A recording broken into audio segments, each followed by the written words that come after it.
وإنما سمي رمضان لأنه يغفر الذنوب আর রমজানকে এই জন্য রমজান হিসেবে নামকরণ করা হয়েছে কারণ রমজান মানুষের গুনাহগুলোকে মিটাইয়া দেয়।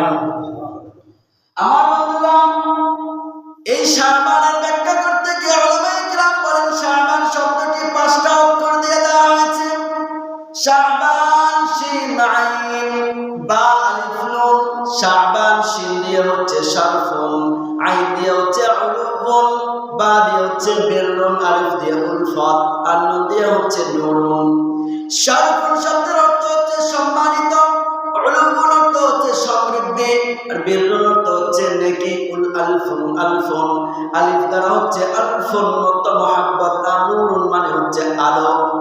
এই জন্য উলামায়ে কিরাম বলেন এই শাবান মাসে যারা বেশি থেকে বেশি নেক কাজ করবে, অনেক বেশি ইবাদত বন্দেগিতে কাটাবে, সে ব্যক্তি আল্লাহ তাআলার পক্ষ থেকে সম্মানিত হবে, সমৃদ্ধশালী হবে এবং নেককার হবে এবং আল্লাহ তাআলার ভালোবাসা লাভ করে ঈমানের নূরে নূরান্বিত হবে, আলোকিত হয়ে যাবে।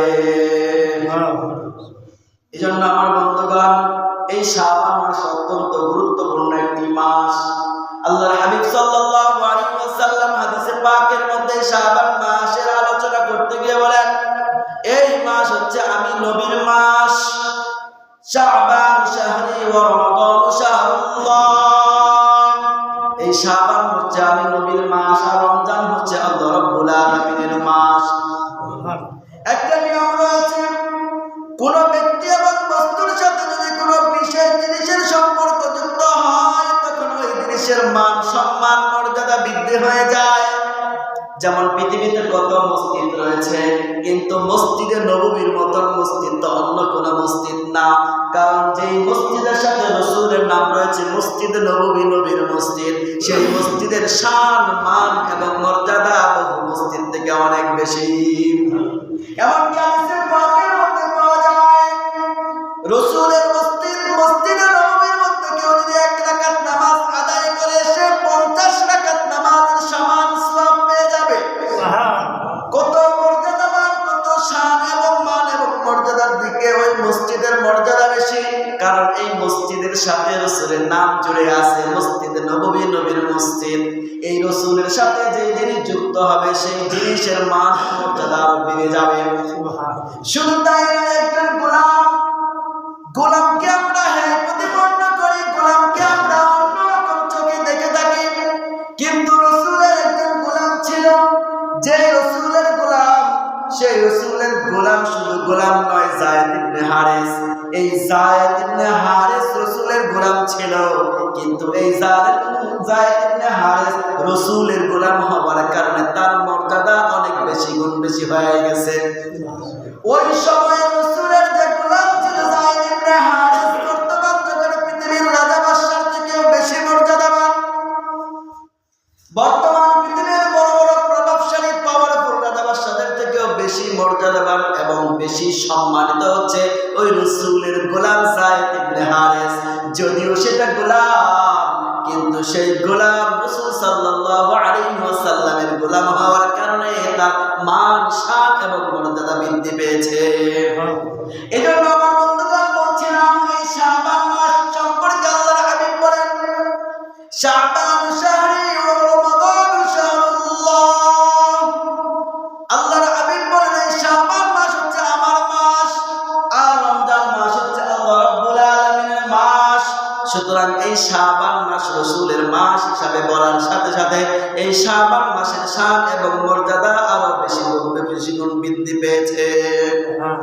শুধু তাই নয়, হাদিসে পাকের মধ্যে আসে আনাস ইবনে মালিক রাদিয়াল্লাহু তাআলা আনহু বলেন আল্লাহর হাবিব সাল্লাল্লাহু আলাইহি ওয়াসাল্লাম বলেন যে শাবান রজব মাস, শাবানের যে আগের মাস রয়েছে রজব মাস, এই রজব মাস অন্য সমস্ত মাসের মর্যাদা এমন যেমন কালামুল্লাহর মর্যাদা অন্য পৃথিবীর সমস্ত কালাম থেকে পরে যত মর্যাদা রয়েছে, এই শাবান মাসের মর্যাদা অন্য সমস্ত মাসের মর্যাদা এমন যেমন সমস্ত নবীদের উপরে রাসূলের মর্যাদা যেমন, আর রমজান মাসের মর্যাদা এমন যেমন দুনিয়ার সমস্ত কিছু কিছুর থেকে মর্যাদা যেমন, আল্লাহর মর্যাদা যেমন, রমজান মাস অন্য সমস্ত মাসের তুলনায় তার মর্যাদা হচ্ছে এমন।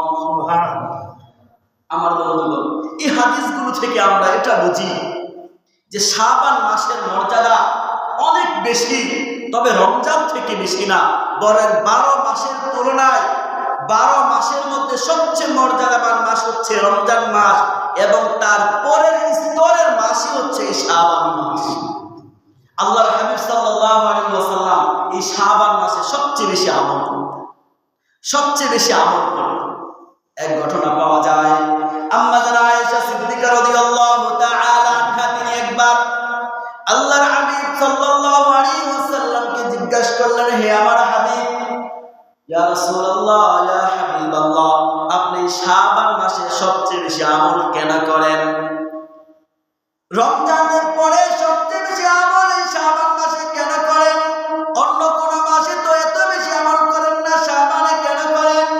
আল্লাহর হাবিব সাল্লাল্লাহু আলাইহি ওয়াসাল্লাম উত্তর দেয়, কারণ এই শাবান মাস থেকে নিয়ে পরবর্তী 1 বছরে পৃথিবীতে যত মানুষ দুনিয়া থেকে বিদায় নিবে, যত মানুষ মৃত্যুবরণ হবে, যত মানুষের ইন্তেকাল হবে, এই সমস্ত মানুষের একটা মৃত্যুর পরোয়ানা লেখা হয়। মৃত্যুর পরোয়ানার তালিকা করে আজরাইল মালাকুল মউত আজরাইলের কাছে দেওয়া হয়।